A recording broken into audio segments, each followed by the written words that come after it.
I'm Soleil from Monterey Bay, and my life was a nightmare until I turned 15. Before I continue, please like and subscribe to For Eve.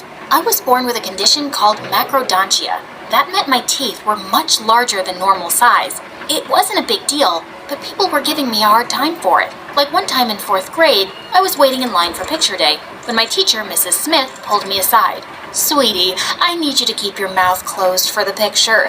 No smiling, okay? You don't want me showing my teeth, do you? It's just that you're such a pretty girl and your teeth just may be a bit distracting for the picture." "It's not my fault you think my teeth are distracting. I have a condition, you witch."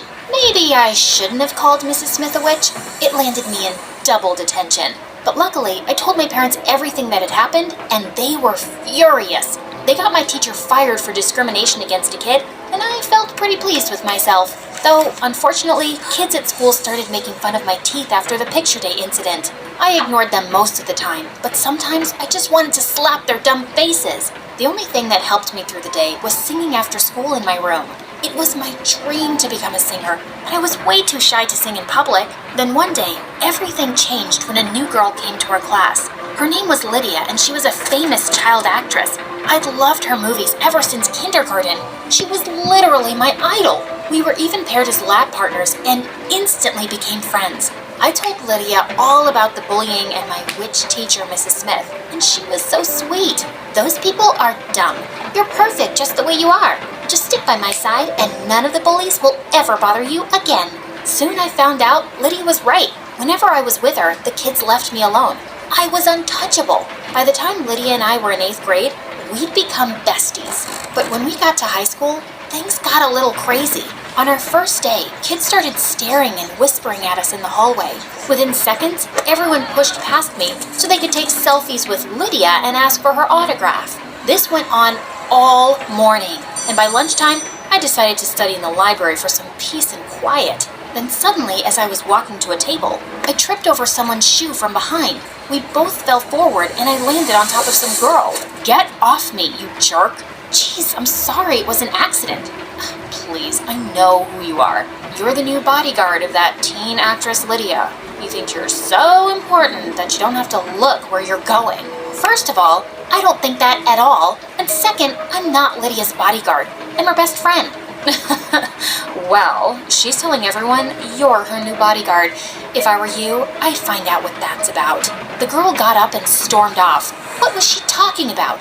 I found out later the girl's name was Kara, and everyone was super creeped out by her. Part of it was because she wore black lipstick and dyed her hair white.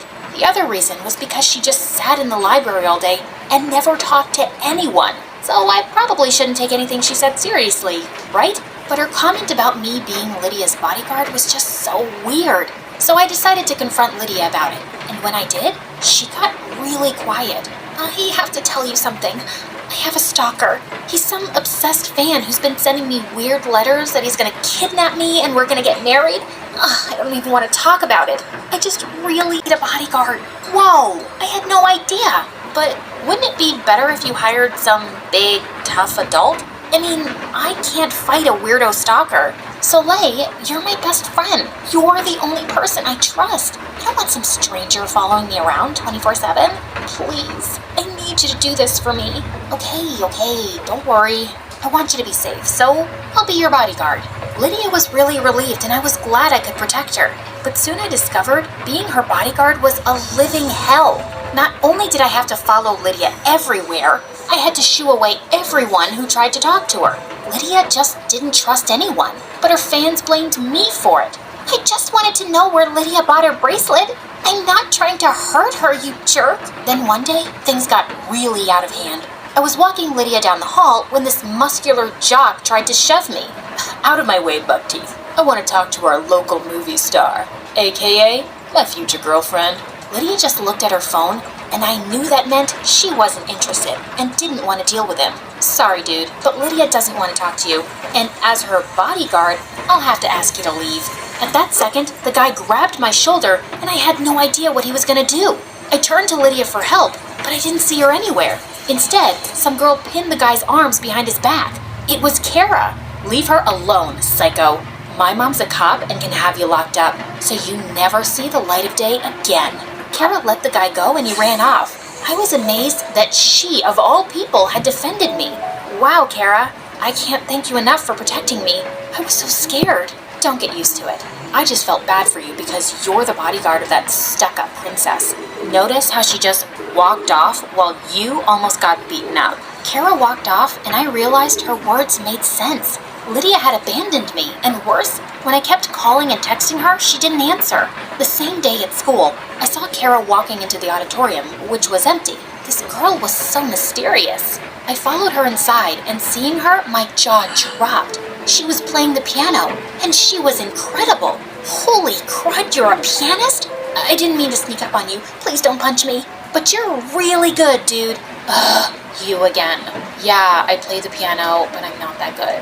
I mean, I kinda am, but I could never play in front of other people. I totally get what you're saying.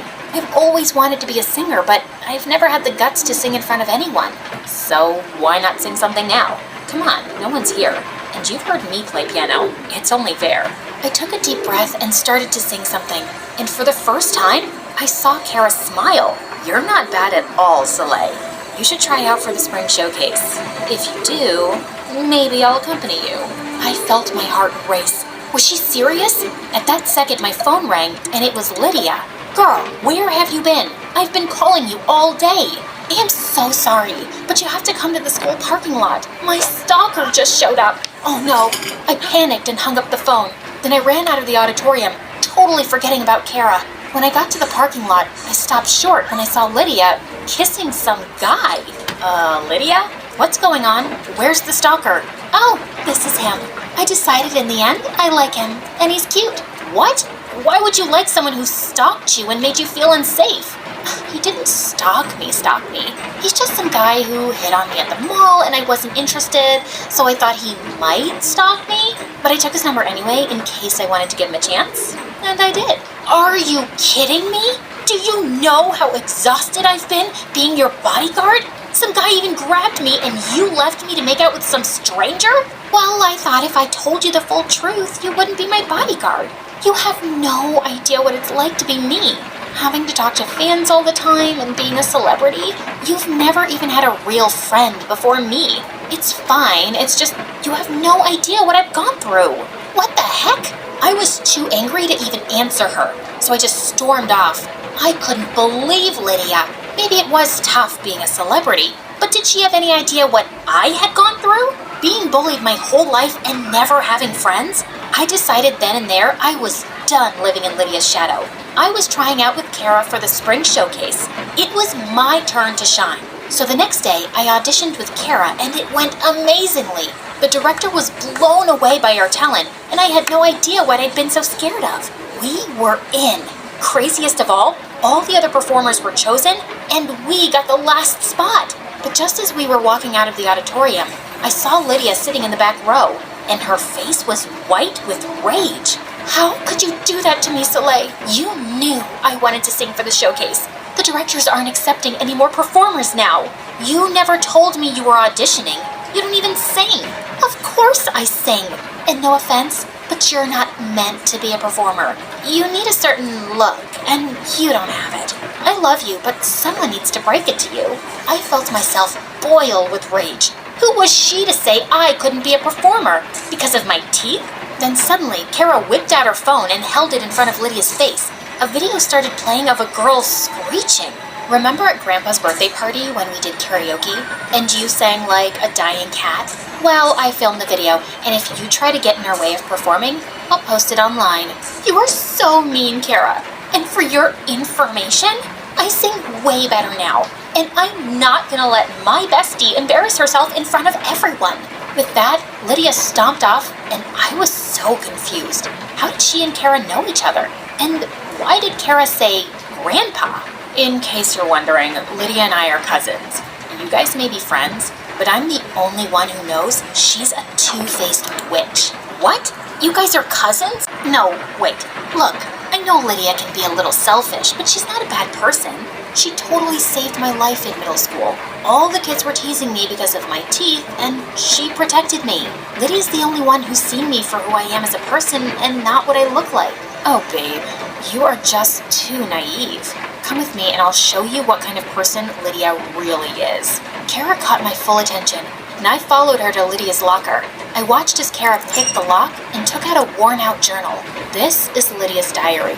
I like reading it for my own personal entertainment. I swear, if people knew how evil she really is, she wouldn't be famous. Look at all this stuff she says about people. I grabbed the diary from Kara, and to my horror, it was filled with nasty comments about every kid at school.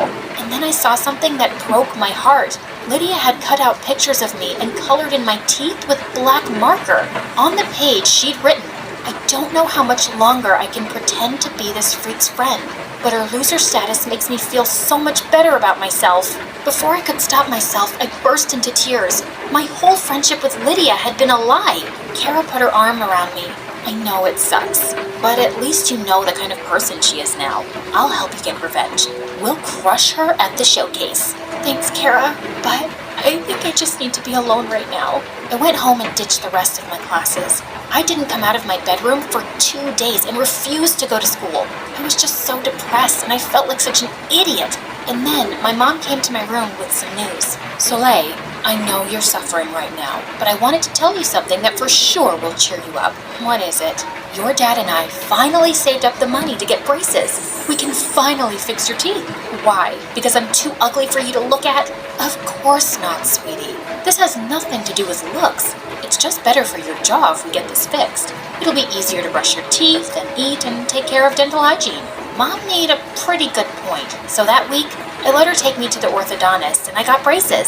They were super uncomfortable, but I felt better knowing I was finally going to take care of my teeth. Then finally, when I was back at school, I spotted Lydia.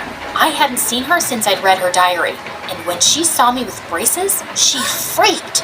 "OMG, are you crazy?